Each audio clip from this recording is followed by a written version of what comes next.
बच्चों, आज इस वीडियो में हम कक्षा 10वीं गणित विषय के निदानात्मक कक्षाओं हेतु सत्र 2023-24 के मॉड्यूल एवं अर्धवार्षिक परीक्षा तथा वार्षिक परीक्षा को दृष्टिगत रखते हुए अध्याय 12 पृष्ठीय क्षेत्रफल और आयतन, इसके अंतर्गत किस प्रकार के वैकल्पिक प्रश्न हैं। तो चलिए शुरू करते हैं। सबसे पहला प्रश्न है, यहाँ सही विकल्प चुनकर लिखना है हमें। पहला नंबर पे है, एक कीप फनल निम्नलिखित का उदाहरण है।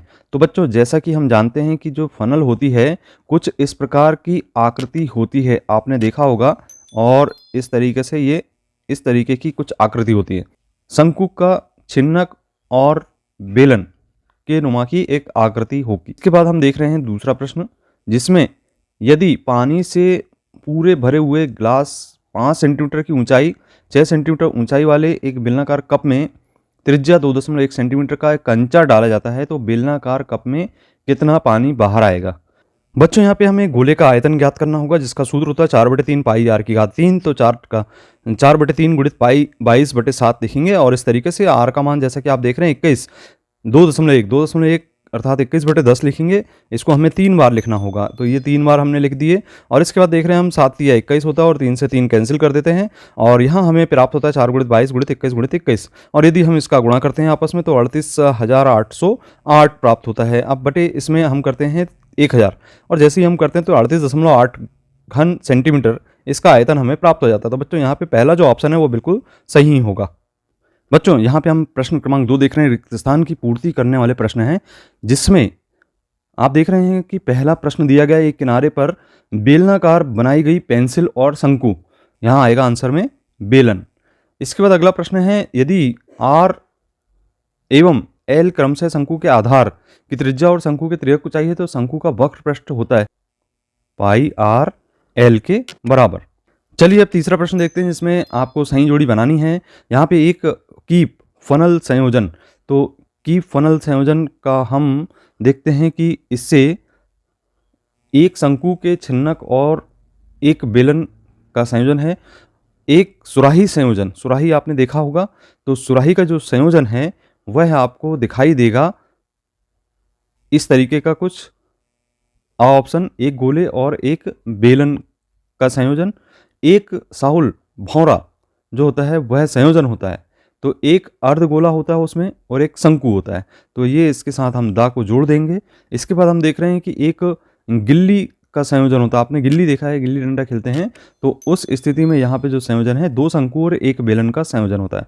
अब आइए बात करते हैं प्रश्न क्रमांक 4 की, जिसमें हम देख रहे हैं एक शब्द या वाक्य में उत्तर लिखना है। तो पहला प्रश्न है, गिल्ली डंडे के खेल में गिल्ली का आकार किन किन संयोजन का उदाहरण है। तो 2 शंकु और एक बेलन के आकार की आकृति का संयोजन है। दूसरा प्रश्न है, बैडमिंटन खेलने में प्रयुक्त की जाने वाली शटलकॉक, आपने शटलकॉक देखा होगा, इस तरीके से शटलकॉक होती है, और यहाँ पे एक गोलाकार आकृति जुड़ी हुई होती है। तो शटलकॉक में आप देखेंगे कि इसमें यहाँ पे अर्धगोला जुड़ा होता है, ये अर्धगोला है, और ये जो है शंकु का छिन्नक नुमा आकृति यहाँ पे जुड़ी हुई होती है। बच्चों, तीसरा प्रश्न देख रहे हैं, जिसमें घनाभ के संपूर्ण पृष्ठ का सूत्र लिखना है। तो घनाभ का जो संपूर्ण पृष्ठ होता है वह होता है 2LB धन BH धन HL, जहाँ पे ये क्रमशः लंबाई, चौड़ाई और ऊंचाई होती है। इसके बाद आइए चौथा प्रश्न देखें, जिसमें घनाभ के आयतन का सूत्र लिखना है। तो घनाभ के आयतन का सूत्र जैसा कि हम जानते हैं LBH होता है, अर्थात लंबाई गुणित चौड़ाई गुणित ऊंचाई। फिर इसके बाद पांचवा प्रश्न है, गोले के संपूर्ण पृष्ठ का सूत्र लिखना है। तो गोले का जो संपूर्ण पृष्ठ होता है 4 पाई आर स्क्वायर के बराबर होता है, जहाँ पे आर त्रिज्या कहलाती है। अब आइए बात करें प्रश्न क्रमांक 6, गोले का जो आयतन है उसका सूत्र लिखना है। तो अभी हमने बताया आपको 4/3 पाई आर की घात 3 के बराबर होता है।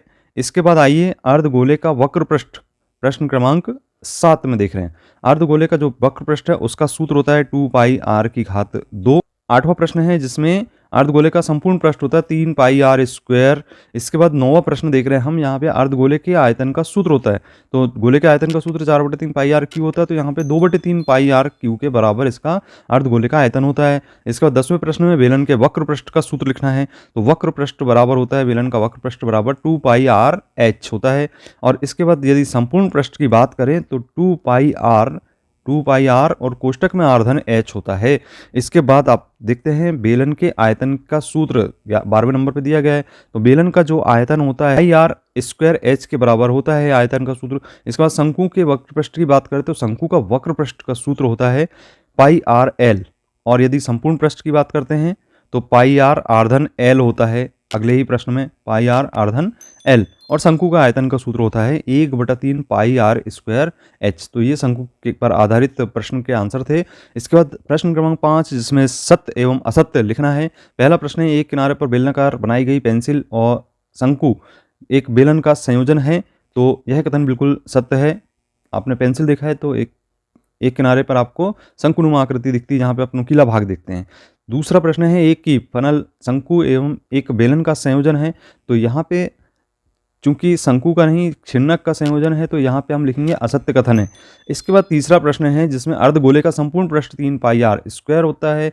तो यहाँ हम देख रहे हैं कि यह कथन बिल्कुल सत्य कथन है। चौथा प्रश्न देख रहे हैं आप, शंकु का आयतन 1/3 पाई आर स्क्वायर एच होता है। तो अभी हमने आपको बताया बिल्कुल सत्य कथन है। तो बच्चों ये थे वैकल्पिक प्रश्न अध्याय 12 के अंतर्गत। यदि आपको कंटेंट पसंद आता है तो आप लाइक कीजिए, वीडियो को अपने मित्रों को शेयर कीजिए, और अभी तक आपने चैनल को सब्सक्राइब नहीं किया तो सब्सक्राइब कीजिए। मिलते हैं अगले वीडियो में। धन्यवाद।